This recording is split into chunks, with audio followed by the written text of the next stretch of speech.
Welcome back to the channel, everybody. This is Kodeations. In today's video, if you haven't guessed it already, we're going to be diving back into some Cookie Run Kingdom, and I'm going to be bringing you guys a video showing you guys how to farm crystals in Cookie Run Kingdom. I get this question asked a ton, so without further ado, let's dive right in.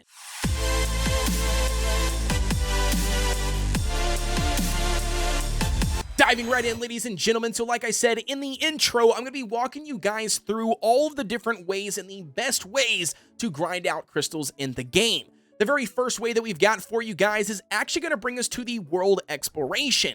In the world exploration, we have two different modes. We've got the story mode and we've got the dark mode. As you can see here on this little icon, we've got 90 out of 90 golden stars on the story mode, and we've got 66 out of 90 for the overall purple stars for the dark mode. What exactly does this mean, or what it's referring to? If you look here at stage 1123 on the dark mode, you can see I have 0 out of 3 stars. You can see back at 1122, I do have 3 stars already on there. That means I achieved a 3-star on that individual stage, and because of that, once I have achieved 30 stars, 60 stars, and then 90 stars, you can see that at 30 and 60, I receive a crystal amount of reward. That reward does vary depending on what you're doing and what episodes and all of that stuff, but nevertheless, you can see something in like the dark mode at 90 stars, we do not get crystals. Instead, we actually get soul stones for individual cookies. If I jump out of here and I go to something like the story mode and I go to episode 12, for instance,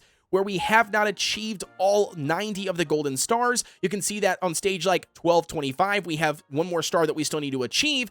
But nevertheless, once we complete all 90 of the individual stars, we will get 700 crystals. Again, very, very easy way to grind out some crystals in the game just by overall playing it. Nevertheless, giving the additional stages and stars will give you the crystals on top of soul stones and things like the dark mode. Alrighty, and then now diving into the second way to grind out crystals in the game, and arguably the best way in my opinion, or at least the most lucrative, that's going to be the overall season reset. In different types of content, we've got different seasons, and different seasons have different timers, and based on your overall rank in those individual events and, types of content, you're going to get a certain amount of resources. So to give you guys an example here, if we head over to something like the Super Mayhem, you can see that we've got 27 days left before this season is officially over. And then if we click on season rewards for yourself individually and also for your guild's overall ranking, wherever you are placed rank-wise, when these 27 days are up, you're going to get the respective reward next to that rank tier. You can see for individually here for me currently, I have not been playing it, so I'm all the way down here at, 4,000 crystals. Again, though, we do have 27 days, but you can also see here for my guild rank, if I scroll down, my current guild ranking is also going to be giving me 4,000 crystals. And then the same thing goes for the overall season arena. The season arena is going to be on a different timer. You can see that we've got only 12 days left for the overall season, but nevertheless, you go over here to the rewards tab. Based on where you rank when the season ends for us in this 12 days, you're going to be getting a mega ton of crystals, and not only crystals, but even metals. On top of that, as you climb your arena tiers in general and hitting that tier, you're also going to get a handful of additional crystals. And then on the same lines of like season reset for, Super Mayhem in the arena, we also have things like the weekly guild battle reset, and based on your overall rank for your guild, you're going to get some additional resources. So to give you guys an example here, if we click on overview, you can see that my guild currently, which it just resetted not too long ago, we're currently at 3%. If we hop over here and click on that, you can see based on our guild being in the top 3%, we're going to be getting, if it was to end today, 3,000 crystals. So naturally, all of these types of resets are going to be based on your individual rank and how much time you really put in the game and you grind. And that's going to be why it's very important that you are playing the game, especially when it comes to this. But I'm going to tell you guys, this is literally the most lucrative, even on top of compensation rewards or maintenance rewards that, and even coupon codes, I would argue, that can be given out by the developers. This, to me, is hands down the most lucrative way to get crystals. Alrighty, now officially jumping in here to the third way to grind out crystals in the game, that's going to bring us to the event section. In the event section, we've got a handful of different types of events. If you look over here on the left-hand side, we've got like, what I would call short-term seasonal or like, holiday events. You can see we've got the holiday events for, Christmas or winter theme currently going on. Each one of them have their own expiration date, and each one of them come with their, different rewards that they offer. A lot of times there is going to be some sort of crystals thrown in there, some experience jellies, some things. You can see something like this one here for the Super Mayhem one. It's going to give you some frost crystals, just a bunch of really good stuff. Nevertheless, don't sleep on those events. Same thing goes for our seasonal ones. These events do last a lot longer, but nevertheless, they do reset when the season resets. And again, getting in here, it just gives you additional resources for completing these events in something like the gift month, which you just log in every day. So on day 20 of you logging in, for this being up, you get 500 crystals for doing so. And then the same thing goes for the next events we've got, and that's going to be like these basic ones. These ones here on like a 3-day rotation. You get in here, you complete whatever they require. It's not that hard to do typically. You get them done in 3 days, and then another one's going to cycle in for you to do something else, or just like small task events. And then last but not least, you do have some like permanent or long-term events, or what they call achievement events,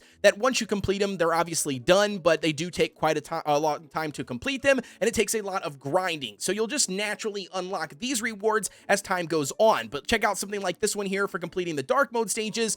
I mean, you literally get a ton of crystals just for completing the modes, which you should be doing anyways. Alrighty, and then moving right along here into our fourth method to grind out crystals in Cookie Run Kingdom, that's going to bring us to the overall Chaos Tower. Now, one thing to keep in mind when it comes to the Chaos Tower, it does take a lot of investment when it comes to time. You got to be logging into the game, utilizing your keys at different tray levels, but nevertheless, once you get to certain stages or trays, you will have the ability to pick and choose between 2 different types of chests. One normally costs more keys than the other one to open, but that's because most of the rewards in the more expensive chest are going to be more lucrative, aka have some sort of amount of crystals or a higher amount of crystals on top of other various rewards, but definitely going to be something that you can take advantage of as you grind out the overall Sweet Tower of Chaos anyway, because it is going to be a season-based content. You want to get as high as you possibly can to get additional resources, but nevertheless, don't sleep on those chest stages, especially if you got additional keys sitting around and you're stuck on a stage. Go back down, pick up those additional chests that you might have already skipped over, just so you can try to climb even further. Alrighty, and then last but not least here, guys, for when it comes to ways to grind out crystals in this game, we're going to be talking about pretty much all of the small little things that add up to basically give you a bigger amount of crystals, but they take a lot of time and a lot of investment. One of those things are going to be things like the Tropical Soda Islands. If we head over here to the Tropical Soda Islands, this is going to be one of the easiest ways to passively generate crystals on top of other resources. You can see at my current level here, I've got 52 out of 100 of the liberated villages or islands, so to speak, available. I'm going to be generating 5 crystals every 2 hours. With that being said, I'm going to be generating also experience jellies, coins, and stamina, which again is very nice. And not only that, guys, another little side tip to note is that underneath these individual areas that you clear, or the clouds you want to call it, there's not always going to be an island. Sometimes there are chests and, people to talk to and NPCs and stuff that also give you a mega ton of crystals just for overall clicking on them and clearing out the stages. So definitely don't be sleeping on the Tropical Soda Islands. Along with the Tropical Soda Islands, here are other types of passive ways to generate crystals. One of those are going to be the Fountain of Abundance. Naturally, you're going to have this thing going 24/7. Make sure you claim it when it is available to claim, when it's maxed out. But nevertheless, you can see here in the reward section, we've got experience jellies, coins, and ding, ding, ding, we've got the crystals. So again, it's not going to be rewarding you mega tons of crystals, but at the end of the day, it's something that will give you some sort of crystals that will stack up and add up over time that you can then, obviously use for summons and other things. Then another way here for you to grind out some crystals that do take a little bit more of manual play, not so much passive, but that's going to be things like the train orders, right? Like jumping in here, completing the train orders. If you check this out, you can see they also have crystals listed here. Once again, it's not going to give you hundreds and hundreds of crystals per train, but hey, you can get 5 to 20 to, however many crystals per train that does come back, but it does going to require you to get in and actually play the game manually and, craft out those items to complete those orders.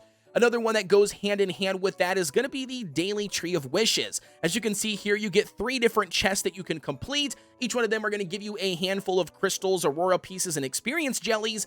And not only that, guys, one little secret here, they've got a burning time event that seems to be running almost every single weekend, and that also increases the amount, or like the percentage amount of rewards that you get for completing the Tree of Wishes. So absolutely, you better be doing these at least on the weekend to make sure that you are getting the additional bonus, because like I said, it's a very nice way to grind out some, 200 additional crystals when that bonus time is up. And then last but not least here, guys, I want to mention, and that's going to be the overall achievements tab. Again, if we hop in here to the achievements, all these individual cards, you can see these little ginger brave smiley faces that you got, or stamps basically.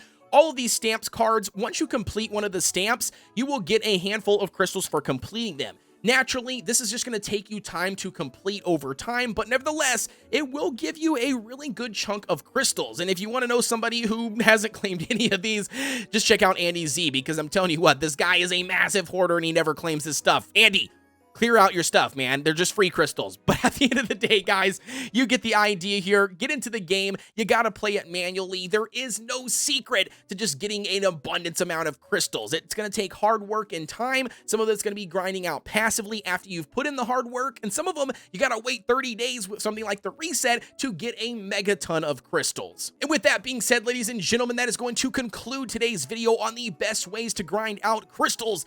You guys let me know down below in the comments what your thoughts are on the overall video. As I mentioned before, guys, there is no secret way to grind crystals. Just understand that you got to put the time and work into the game to play it. Naturally, the Dev Sisters, when the game goes down for maintenance, they'll be giving us some additional crystals. They periodically drop coupon codes. Don't worry, make sure you're subscribed to the channel. You got the notification bell turned on, because I promise you, I'll be one of the very first people to post a brand new code when it drops for you guys to take advantage of. With that being said, guys, don't forget to like, comment, and subscribe. Join the Discord. We got the link provided down below in the description, and I will see you guys on the next one.